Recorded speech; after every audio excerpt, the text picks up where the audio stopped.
여러분, 요즘 엔터주 보면 막연하게 불안하신 분들 많으시죠?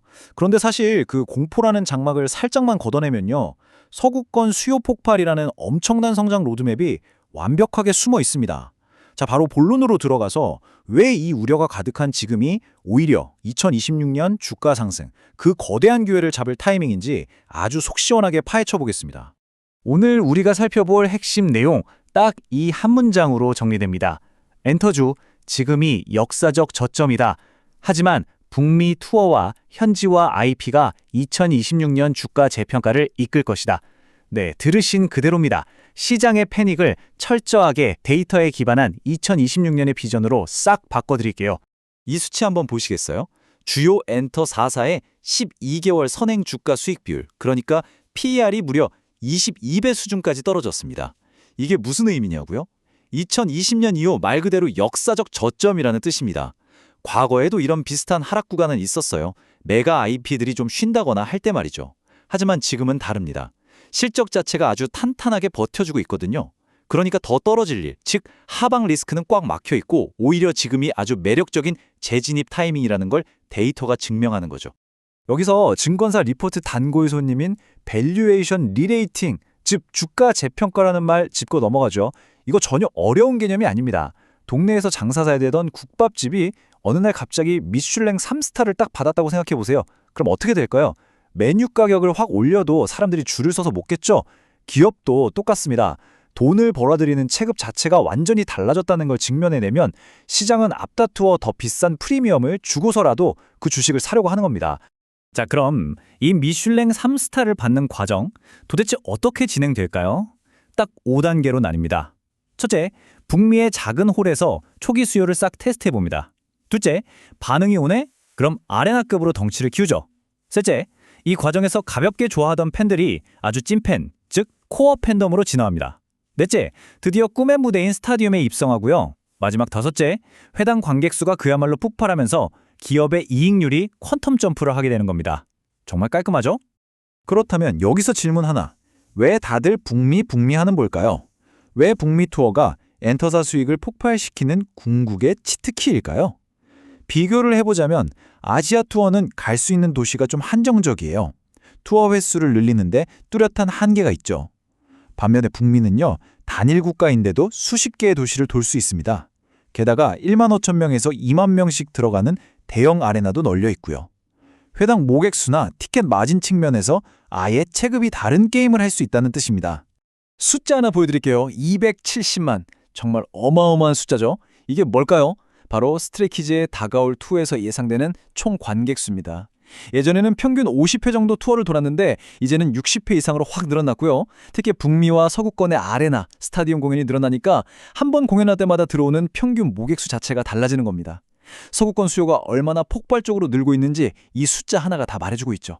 또 하나 주목할 점은 바로 빅뱅 같은 레거시 IP의 귀환입니다. 과거 빅뱅의 메이드 투어 당시에 무려 150만 명을 동원했었거든요. 그런데 생각해보세요.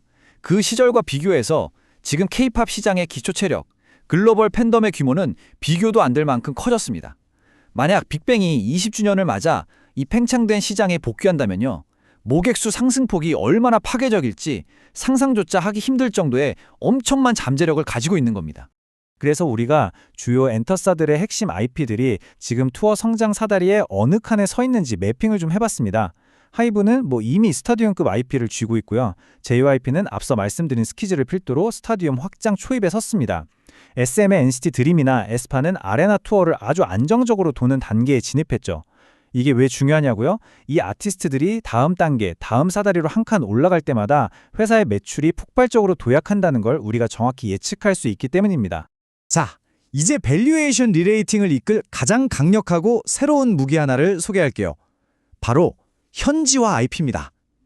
기존의 K-팝 수출이 한국에서 만든 물건을 비행기 태워서 외국에 파는 거였다면 현지화 IP는 아예 미국 한복판에 공장을 짓고 그 동네 사람들 입맛에 딱 맞는 히트 상품을 직접 찍어내는 겁니다. 서구권 주류 음악 시장의 높은 진입 장벽을 단숨에 우회해서 현지 수요를 블랙홀처럼 빨아들이는 그야말로 완전한 게임 체인저인 셈이죠. 이게 말로만 그럴싸한 게 아니에요. 당장 데이터가 증명하고 있습니다. 캐치아이 한번 볼까요? 내년 예상 투어 모객 수가 무려 35만 명까지 가파르게 치솟을 전망입니다. 산토스 브라보스의 스포티파이 청취자 늘어나는 속도도 그야말로 폭발적이고요. 결론은 이겁니다. 연내 데뷔할 신인들이나 현지와 IP들이 이제 무슨 가능성만 보는 실험 단계를 완전히 끝냈다는 뜻이에요. 2026년부터는 엔터사 통장에 진짜 숫자로 찍히는 아주 가시적인 핵심 수익원 역할을 톡톡히 할 겁니다. 그리고 이 그래프 한번 봐주세요. 디어유 버블 구독자가 꾸준하게 쫙 우상향하는 거 보이시죠? 이게 바로 플랫폼의 락인 효과가 만든 철벽 방어막입니다. 예전에는 가수들이 앨범 안 내고 쉬면 회사 수익도 뚝 떨어졌잖아요. 근데 구독 모델은 다릅니다. 아티스트의 비활동기에도 다달이 구독료가 꽂히죠. 오프라인 공연이나 앨범 판매에만 목매던 기존 엔터사의 약점을 완벽하게 보완해서 아주 예측 가능하고 탄탄한 반복 매출을 만들어낸 겁니다. 여기에 컨텐츠 매출 구조도 실적을 아주 강하게 끌어올리고 있어요. 넷플릭스나 디즈니 플러스 같은 글로벌 OTP 플랫폼들 많이 보시죠? 예전엔 비활동기가 그냥 쉬는 시간이었다면 지금은 그 기간에 다큐멘터리나 공연 실황이 글로벌 스트리밍을 탑니다. 이게 진짜 대박인 게 뭔지 아세요? 오히려 공백기에 새로운 글로벌 슈퍼팬들을 입덕시키면서 동시에 회사로는 판권 수익까지 두둑하게 들어온다는 겁니다. 돈을 받으면서 전 세계에 초대형 마케팅을 돌리는 거나 마찬가지죠. 그래서 결론적으로 우리가 어디에 주목해야 하냐? 바로 하이브와 디어유입니다. 이 두 곳이 매수, 즉 바이 의견을 받는 데는 아주 명확한 이유가 있어요. 하이브는 저연차 그룹들과 현지화 IP의 성과에서 다른 경쟁사들을 압도하고 있습니다. 메가 IP가 실적을 견인하는 시점도 가장 빠르고요. 디어유는 어떨까요? 앱마켓 수수료가 줄어들면서 구조적으로 수익성이 확 좋아졌고 중국 버블 로열티까지 본격적으로 들어오고 있죠. 이 둘이 2026년 주가 상승을 이끌 최선호주라는 건 이견의 여지가 없어 보입니다. 이 지표들을 잠깐 보실까요? 하이브의 2026년 예상 영업이익률과 주당 순이익 성장세, 그리고 무려 40%를 넘나들 걸로 보이는 디어유의 영업이익률 전망치입니다. 숫자가 아주 화려하죠? 지금 주가창을 보면 시가총액이 역사적 저점이라 바닥을 기고 있는데 이 엄청난 2026년의 실적 잠재력을 시장이 아직 전혀 반영하지 못하고 있다는 뜻입니다. 주가와 실적 전망 사이의 이 거대한 괴리, 여기서 기회를 보셔야 합니다. 여기서 투자 전략을 짤 때 한 가지 꼭 짚고 갈 게 있습니다. 메가 IP와 신인그룹은 도대체 역할이 어떻게 다를까요? 간단합니다. 메가 IP는 스타디움을 꽉꽉 채우면서 당장 회사에 막대한 현금을 벌어다주는 캐시카우 역할을 합니다. 반면에 신인그룹이나 현지화 IP들은 팬덤을 엄청난 속도로 불려나가면서 이 회사가 앞으로도 계속 성장할 거라는 내러티브를 제공하죠. 결국 이 신인들이 밸류에이션, 즉 주가 수익 비율 자체를 쫙 끌어올리는 아주 핵심적인 엔진 역할을 하는 겁니다. 혹시 지금까지 들으시면서 용어 너무 어렵다 하셨던 분들 걱정 마세요. 초보자분들을 위해 아주 심플한 투자 용어 사전 하나 준비했습니다. PE는 쉽게 말해 내 투자금 언제 다 뽑나 하는 기간이고요. 밸류에이션 디레이팅은 아까 말씀드린 미슐랭 스타 받고 몸값 끼는 것, 현지화 IP는 미국 현지 공장 설립, 마지막으로 구독 라이게는 따박따박 들어오는 월정액 자동이체입니다. 이렇게 딱 4가지만 기억하셔도 기업의 장기 성장성을 읽어내는 데는 아무 문제 없으실 겁니다. 자, 그럼 실전 투자. 우리가 매일 쏟아지는 뉴스 다 볼 필요 없습니다. 딱 3가지만 체크하세요. 첫째, 북미 시장으로 나가는 음반 수출 데이터가 늘고 있는지. 둘째, 우리 아티스트들이 아레나급 이상에서 관객을 얼마나 더 끌어모으고 있는지.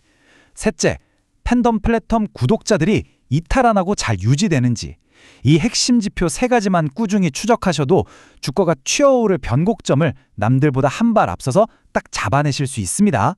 물론 장밋빛 미래만 있는 건 아니겠죠? 강점과 리스크를 객관적으로 저울질해 보겠습니다. 현지화, IP 안착, 글로벌 투어 팽창, 그리고 마진율 개선. 이 3가지가 아주 든든하게 받쳐주고 있는 건 팩트입니다. 하지만 메가 IP 활동이 좀 밀리거나 하는 리스크는 분명히 있죠. 그런데 여러분, 앞서 여러 번 강조했듯 지금 엔터사사의 PER이가 22배, 역사적 저점입니다. 즉 이런 온갖 우려와 걱정들이 이미 현재의 싼 주가에 다 반영되어 있다는 점, 이게 바로 투자의 핵심 포인트입니다. 그래도 우리가 돌다리는 두들겨보고 건너야겠죠. 분기 실적 발표될 때 재무제표에서 꼭 매의 눈으로 봐야 할 경고 신호들이 있습니다. 관객 수는 분명 늘었는데 무대 설치나 판관비가 더 늘어서 이익률이 깎여나가는 마진 컴프레션 현상이 없는지 꼼꼼히 보셔야 하고요. 또 비활동기에 컨텐츠 매출이 텅 비어버리는 실적 공백이 있는지도 체크해야 합니다. 이런 요인은 한창 탄력받아야 할 주가 상승에 찬물을 끼얹을 수 있거든요. 장기 투자자라면 절대 무시하면 안 될 구조적 리스크도 있습니다. 특정 단일 그룹 하나에 회사가 너무 심하게 기대고 있다거나 핵심 아티스트들 재계약 시즌이 다가와서 생기는 불확실성, 그리고 글로벌 투어 자체를 막아버릴 수 있는 국가 간의 지정학적 이슈 같은 것들 말이죠. 이런 시스템적인 변수들은 아무리 완벽하게 짜인 성장 로드맵이라도 한순간에 흔들어버릴 수 있으니까 포트폴리오 관리하실 때 항상 염두에 두셔야 합니다. 자, 오늘 우리가 함께 확인한 데이터들, 그 방향성은 너무나도 분명하게 한 곳을 가리키고 있습니다. 바로 2026년 북미 투어와 현지와 IP가 이끄는 거대한 수익 구조의 폭발적인 재편입니다. 여기서 여러분께 마지막으로 질문 하나 던지면서 마무리하겠습니다. 지금 시장에 짙게 깔려있는 이 역사적인 밸류에이션 저평가 구간, 과연 피해야 할 두려운 위기일까요? 아니면 여러분의 포트폴리오를 완전히 뒤바꿔 놓을 역사적인 재진입의 기회일까요? 그 판단은 바로 여러분의 몫입니다.